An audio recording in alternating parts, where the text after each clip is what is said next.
Okay, so a big part of designing flowers is understanding the word mechanics. So basically a mechanic when flower arranging is a tool that you use to help your flowers stay in place. There's a lot of different ways to do this. One of my favorites is a tape grid. So tape like this is waterproof tape. I like to get clear because you can't see it. And Scotch tape could work, it definitely could, but it's not waterproof. So if you have any water that escapes, it's gonna stop that tape from adhering to the sides or pulling, and it's gonna be really aggravating if you're unsure about how to put stems in and you're learning, especially because when we're learning, we're taking stems out, cutting them again and trying to figure out where we're putting them. And so that tape will pull out if it's not specific to waterproof tape. So waterproof tape is my favorite. You can get this at hobby stores, Amazon, I think even Walmart has it. Like you can just, it's really one of those things that is really easily found, really affordable. This lasts for a long time. So if this is something you're interested in, definitely buy this. It's not a heavy cost. So with waterproof tape, basically what we're doing is making a grid. So think about grid paper. We've got little squares. And so with this tape, we're going to make that a place where the flowers can live and lean up against. So the first step, and if you're doing this with me, or if you're watching ahead of time, either way is fine. You want to have all your tools ready with you. So we're going to get our scissors, we're going to get our waterproof tape, and we're going to get our vessel. If you want, you can go ahead and have water in your vessel if you want. I often will make sure that my vase is really, really dry, and then I'll put the tape grid on and then I'll put water. It really doesn't matter. It's just what is important is that the outside of your vase is very dry. Yes, it's waterproof, but if it's got water on it, it will not stick as much. So you're gonna basically take a big line of it and go across your vase 3 times in one direction. One of the big things that I want you to make sure that you do is I want you to leave a little tail. So basically a little strip of this tape, I want it to be on the outside here. So it is sticking really nicely to the side. So you just kind of push it down and then give yourself enough on the outside here. See how there's some right here. It's kind of probably hard to see because it's clear, but I make sure that it's sticking to the side. At the top, I'm cutting a tail and I'm putting it down, okay? So basically, you're just going to do this 2 more times in one direction, and then we're gonna go the next direction. So depending on your vase size will depend on how many rows you need on each side. I find that 3 usually does best, but let's say you're doing a mason jar. Well, a mason jar top isn't that big, so maybe you're only doing 2 per side.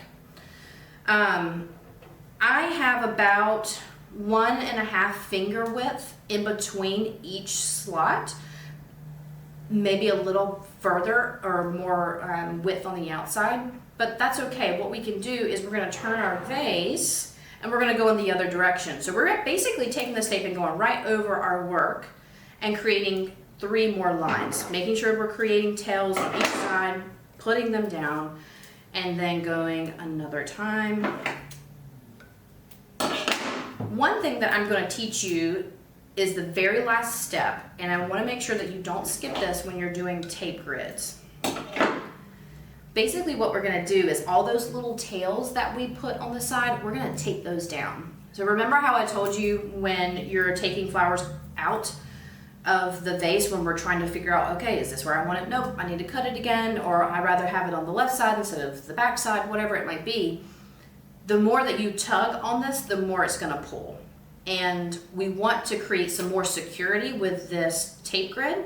So what we're gonna do is take our tape, pull it out, grab it on one end, and then we're gonna basically tape over those little tails that we put down. So kind of at the top, and then we just go around. And you usually can do this in one little strip. And then once I reach where I've already taped, I do like maybe 1 inch over where I taped and put it down. Because my vase on the outside is nice and dry, it's sticking super well. And so this is a lot stronger because the things that were holding it have that extra security. So the tape grid is the way to go. I will briefly mention other things that you can do. You can make a nest of stems with your flowers, but what I will say is that that can be challenging at the beginning because basically the idea is the more stems that we put in, there's more structure for a stem to go into. So if you're starting at the beginning, there's like 3 stems in there. Well, there's not a lot to keep your flower from standing up, or excuse me, from falling down. So that is definitely a method, but I feel like when you're doing something and you're learning, you want the ability to have a little support. I will tell you that florists all over use the tape grid over and over again. Flower foam, or floral foam is what they're calling it, is also an option. It's not the most environmentally friendly. I tend to stay away from it, but it is a good tool to use if you want to learn how to put flowers strategically in certain places. The cool thing about it is that you put it in at an angle and it stays. You don't have to worry about it falling over even a little bit. It's staying. But I tend to steer away from that because of the environmental factor.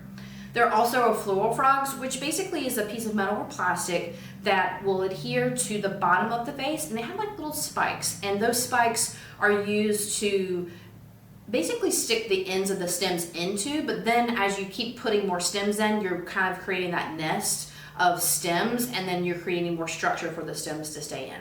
Those are some advanced techniques that are amazing opportunities to utilize. However, if you're just getting started, I feel like the tape grid is going to be your best choice.